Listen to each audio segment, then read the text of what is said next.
السلام علیکم، میں راشد عثمان ایک نئی ویڈیو کے ساتھ آج ہم سفر کریں گے جھیل سیف الملوک کا، اور اس چیز پہ بات کریں گے کہ اگر اس عید پر یعنی اپریل میں ناران اوپن ہوتا ہے تو کیا آپ کو اس سائٹ پہ جانا چاہیے یا اوپر جھیل سیف الملوک تک جانا چاہیے۔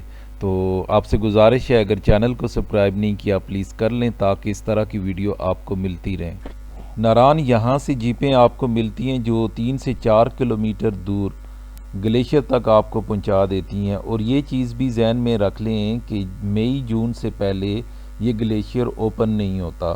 جیپوں والے اکثر آپ سے جھوٹ بولتے ہیں، آپ کو تاثر ایسا دیا جاتا ہے کہ شاید آپ جھیل تک پہنچ جائیں گے، لیکن اس گلیشیئر کے بعد کافی ٹف قسم کی ہائکنگ ہے جس میں کوئی 2 سے 3 گھنٹے آپ کے لگ جاتے ہیں، اور بعض کیسز میں زیادہ ٹائم لگتا ہے، وجہ کہ یہ ٹوٹلی چڑھائی ہے اور انتہائی خطرناک بھی ہے۔ بعض جگہ تو ایسی آپ کراس کرتے ہیں کہ اگر برف سے پاؤں سلپ ہوا تو آپ نے نیچے ہزاروں فٹ گہری کھائی میں جانا ہے۔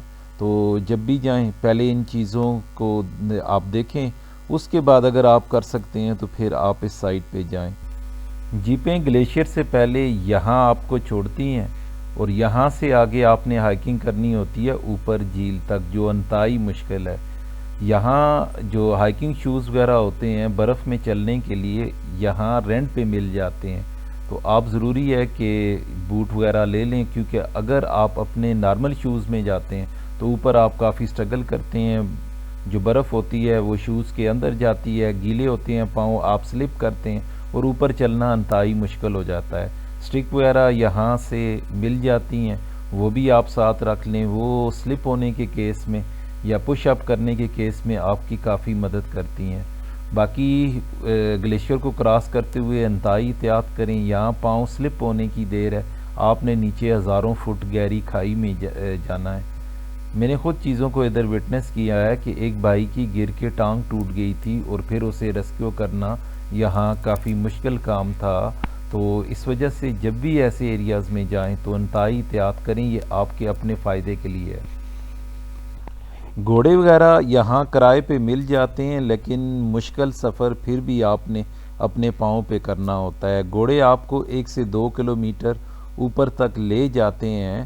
اس کا مجھے جو ایک فائدہ نظر آتا ہے کہ آپ ہارس رائڈ کر لیتے ہیں، باقی یہ سمجھ لیں کہ جو مشکل راستہ ہے وہ آپ نے اپنے پاؤں پہ کرنا ہے، اور آگے سفر کافی مشکل ہے۔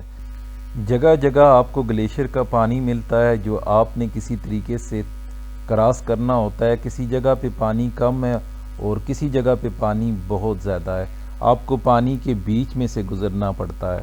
تو خیر برے حال میں آپ پہنچتے ہیں اوپر تک جہاں کافی برفیں پڑی ہیں۔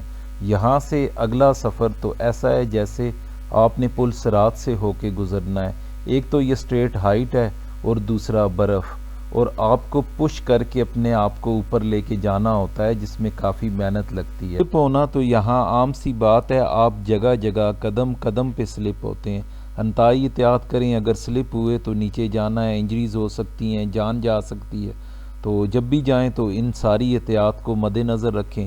اسی طرح کچھ ایریا جہاں پہ لینڈ سلائیڈنگ ہوتی ہے، اوپر سے پتھر آ رہے ہوتے ہیں چھوٹے بڑے، تو یہ بھی آپ نے بڑے کیئرفلی کراس کرنا ہے، اور اسی طرح کا سارا ٹریک ہے، اور اسی طرح آپ گرتے پڑتے اوپر تک پہنچتے ہیں۔ بہت کم لوگ اوپر تک جا سکتے ہیں، زیادہ تر لوگ 70-80% لوگ راستے سے واپس ہو جاتے ہیں، وجہ کہ اوپر راستہ انتہائی مشکل ہے۔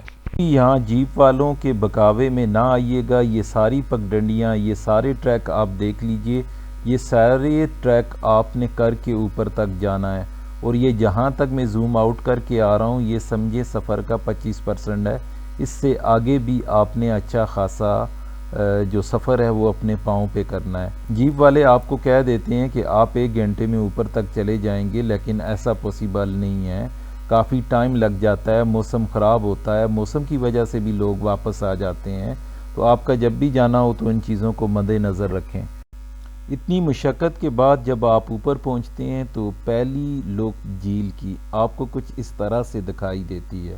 بڑی سردی ہے، کچھ ٹائم پہلے یہاں پہ برف باری ہو رہی تھی، کھڑے ہیں اور لائف برف باری ہو رہی ہے، تو اس بار برف کافی تھی، تو بڑی مشکل سے ہم سفر کر کے یہاں تک پہنچے، اب جھیل کی جو کنڈیشن ہے وہ آپ کے سامنے ہے. جھیل اس طرح میلٹ نہیں ہوئی پراپر. اور راستے میں تھکے ہیں راستے میں بہت تھکے ہیں، بہت تھکے کے بعد یہاں پہنچے. اور ابھی بھی یہاں پہ بڑی سردی ہے. کچھ ٹائم پہلے یہاں پہ برف باری ہو رہی تھی. سردی بہت اعلیٰ، بہت اعلیٰ سردی.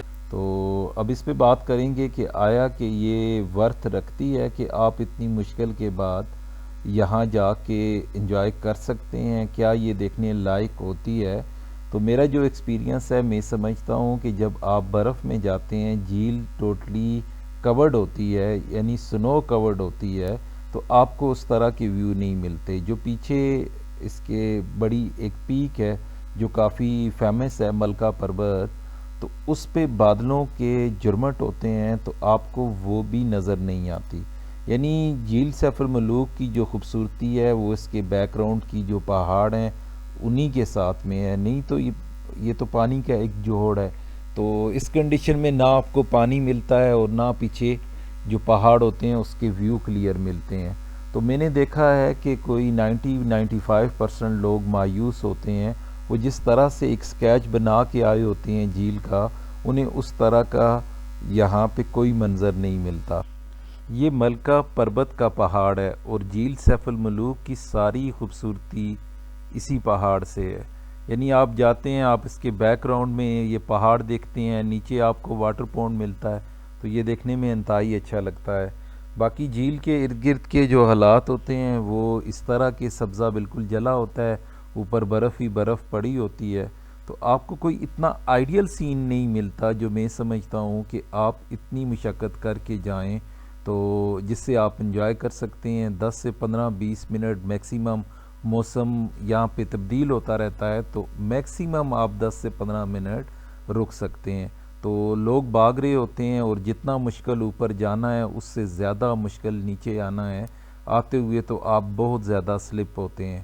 تو مجھے یہ لگتا ہے کہ جو لوگ جھیل سیف الملوک دیکھنا چاہتے ہیں تو اس کا سب سے جو آئیڈیل ٹائم ہے وہ ہے جولائی سے اگست ستمبر تک. اس میں آپ جائیں گے، آپ کو یہاں سبزہ ملے گا، پیچھے پہاڑوں پہ برف ملے گی، ایک زبردست سا کمبینیشن ملے گا نیچر کا جس سے کافی آپ لطف اندوز ہو سکتے ہیں.